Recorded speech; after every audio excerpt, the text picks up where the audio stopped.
এই ছেলে, এখানে কি করছো? পিছনে তাকাতে দেখি পুলিশ।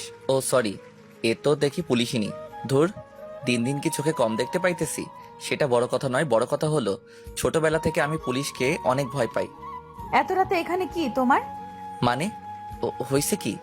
মাহমুদ, জীবন বাঁচাতে চাস তো দে দৌড়, বলেই দৌড় শুরু করলাম। এই ছেলে, দৌড়াচ্ছিস কেন? ওই দাঁড়া বলছি। পুলিশিনী আমারও পিছন পিছন ছুটতে লাগলো। দৌড়া মাহমুদ দৌড়া, নাইলে তোর আজ রক্ষা নাই। দাঁড়া, এই পোলা দাঁড়া, না হলে কিন্তু গুলি করে দেব।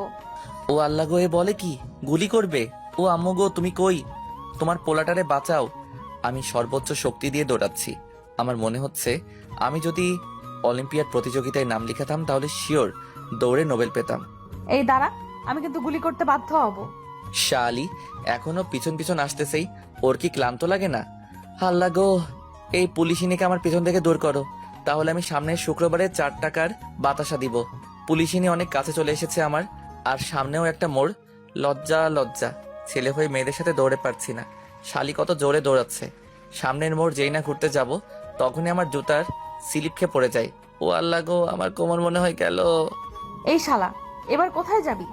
পুলিশিনী আমার কাছে এসে আমার কলার চেপে ধরে বলল, কিন্তু কে দেয়? পুলিশিনীর কথার উত্তর, ওরি মা গো, আমার পাটা মনে হয় ভেঙে গেছে। ও আম্মু, তুমি কই? এই শালা, চিল্লাবি না, তোর পা ভাঙে নাই, ছুলে গেছে। সত্যি তো আমার পা ভাঙে নাই, ছুলে গেছে। এবার বল, তুই আমাকে দেখে এমন করে দৌড়াচ্ছিলি কেন? আমি কিছু করিনি, আমাকে ছেড়ে দিন, আমাকে মারবেন না, দয়া করে আমাকে জেলে নিবেন না। এই একদম চুপ কর, নাকা কান্না করবি না। আমি মুখে হাত দিয়ে চুপ হয়ে গেলাম। এবার আমার কথার উত্তর দে। কোন কথার? তুই আমাকে দেখে দৌড়াচ্ছিলি কেন? আসলে আমি পুলিশকে দেখলে অনেক ভয় পাই।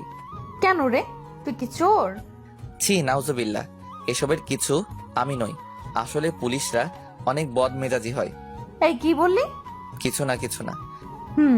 এবার বল, তুই রাত 11:15টার সময় রাস্তায় কেন? কোন খারাপ মতলব নিয়ে বের হয়েছিস সেটা বল। বিশ্বাস করুন, আমার কোনো খারাপ মতলব নাই। আমি তো টিউশনি করে বাসায় ফিরছিলাম। হেই, আমাকে দেখি কি তোর পাগল মনে হয়? এত রাতে কিসের টিউশনি? আসলে স্টুডেন্টের মা আমাকে রাতের খাবার না খাইয়ে ছাড়ছিল না, তাই আসতে এত দেরি হয়ে গেল। বিশ্বাস করুন, আমি কোনো চোর না। বুঝলাম। তবে তুই পুলিশকে দেখলে ভয় পাস কেন? আসলে আমি যখন 3য় শ্রেণীতে পড়ি তখন আমাদের পাশের বাসার এক আঙ্কেলকে পুলিশ অনেক মেরেছিল, আর তখন থেকে পুলিশকে অনেক ভয় পাই। কেন মেরেছিল? উনি নেশা করতো বলে। তুই কি নেশা করিস? ও মা, ছি ছি, আমি অমন না। বুঝলাম। তা তোর নাম কি? জি, আমার নাম তানবীর মাহমুদ। এখন বাসায় যা, এবারের মতো পার পেয়ে গেলি। এরপর যেন তোকে এত রাতে এই রাস্তায় না দেখি। আমার আর পাইকে তাড়াতাড়ি করে সেখান থেকে উঠে দ্রুত পায়ে বাসার দিকে এগোতে লাগলাম। আল্লাহ, অনেক বাঁচা পাচ্ছি। আর একটু হলে আমার দম বন্ধ হয়ে যেত। উফ, কি ভয়ানক পুলিশিনী, কি দৌড়ানিটাই না দিল আমারে। এমন দৌড়ানি আমি জীবনেও খাই নাই। দেখতে তো মাশাআল্লাহ হুড়পড়ি, কিন্তু এত ভয়ানক কেন? আর এত সুন্দর চেহারা নিয়ে পুলিশ হলো ক্যাম্পে। নার্স বা ডাক্তার হতো তাহলে কত ভালো হতো, তাও সেবা করত। সুন্দরী রমণীর হাতের সেবা, উফ কি যে ভালো লাগতো না। কিন্তু না, শালি পুলিশিনী হয়েছে। এদিকে পড়ে গিয়ে অনেকটা ছুলে গেছে। কোনো মতে খোঁড়াতে খোঁড়াতে বাসায় পৌঁছালাম। বাসায় কলিং বেল দিতেই আম্মু এসে দরজা খুলে দিল। কি রে মাহমুদ, তোর এই অবস্থা কেন? আম্মু গো, তোমার পোলারে বাঘিনী দৌড়ানি দিছে। কি? বাঘ? বাঘ আসলো কোথা থেকে? আরে আম্মু, পুলিশ দৌড়ানি দিছে। কি? পুলিশ? কিন্তু কেন? আমি রাস্তা দিয়ে আসছিলাম, তখন পুলিশ আমাকে ডাক দেয়। আমি পুলিশ দেখেই দেই দৌড়। তুই দৌড় দিলি কেন? আম্মু, তুমি তো জানো আমি পুলিশ কতটা ভয় পাই। বুঝছি বুঝছি। ইস, আমার পিচ্চিটার কতখানি ছুলে গেছে। আয়, মেডিসিন লাগিয়ে দিচ্ছি। দাও। আম্মু মলম লাগিয়ে ওষুধ খাইয়ে আমার রুম থেকে চলে গেল। আমি একটু ঘুমানোর চেষ্টা করছি, তবে ঘুম আসছে না। ব্যথার জন্য ঘুম আসছে না চোখে। বারবার এই পুলিশিনীর মায়াভরা চেহারা চোখের সামনে ভাসতে লাগলো।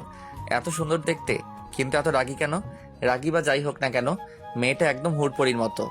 এই মাহমুদ বেটা, কিরে তুই এত মেয়েটিকে নিয়ে ভাবছিস কেন?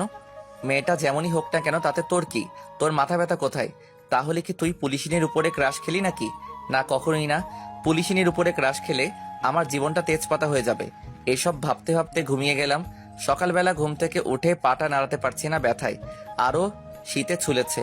সহজে কি যাবে এ ব্যথা? কোনো মতে বিছানা থেকে উঠে বাহিরে আসলাম রুমের।